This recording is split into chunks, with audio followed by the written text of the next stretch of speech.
The death of Dr. Akintunde Bowden, Brown Deer, Wisconsin, on the night of April 19, a quiet suburban apartment complex turned into the scene of tragedy. Dr. Akintunde Bowden, a 41-year-old dental surgeon known for his compassion and service to underserved communities, was fatally shot after confronting a neighbor about loud noise. Bowden, who lived in the Brown Deer complex with his fiancée, had stepped outside to address what neighbors described as a disturbance coming from the unit next door. Witnesses recalled him asking for the music to be turned down, his tone firm but not aggressive. Minutes later, an argument erupted. Then came the sound of gunfire. Police arrived to find Bowden lying on the walkway of the apartment complex, bleeding from a gunshot wound.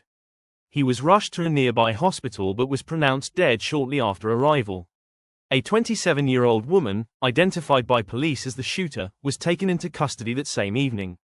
She admitted to firing the weapon but claimed she acted in self-defense, telling investigators she feared for her safety when Bowden approached her. The apartment building's property manager supported her account, stating she had appeared frightened and that Bowden had been confrontational. But Bowden's fiancée disputed that narrative entirely. Through tears, she described him as calm, respectful, and never a threat. Greater than, Akintunde was not just my fiancé, he was my best friend, my safe place. He dedicated his life to helping people who had little or no access to dental care. To say he was a threat is to insult his memory.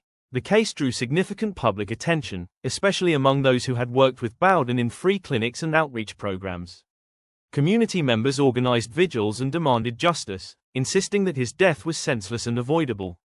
For weeks, uncertainty hung in the air as the district attorney reviewed the evidence. Initially hesitant to file charges, prosecutors faced mounting pressure from both the Bowden family and the public. Eventually, the woman was charged with manslaughter and unlawful possession of a firearm. The trial began months later. Prosecutors argued that Bowden was unarmed, had posed no danger, and that the woman's actions were reckless. The defense maintained that she panicked, convinced she was in imminent danger. In the end, the jury sided with the prosecution. The court found the woman guilty, concluding that her claim of self-defense did not hold up against the evidence. At sentencing, the judge acknowledged the complexities of the case but emphasized that a life had been needlessly taken. The woman was sentenced to 5 years in state prison and ordered to pay a $100,000 fine to support victim restitution. The sentence sparked mixed reactions. Some argued it was too lenient given the gravity of taking another's life, while others felt it balanced accountability with the woman's lack of prior criminal record. For Bowden's family, no sentence could fill the void left behind. His fiancée stood outside the courthouse after the ruling, clutching a framed picture of them together. Greater than 5 years won't bring him back, she said quietly. But at least the world knows he mattered. He was not just another man lost to violence. He was a healer, a son, a fiancé. He deserved so much more. Today, Bowden is remembered not for the tragic way his life ended, but for the countless lives he touched through his work.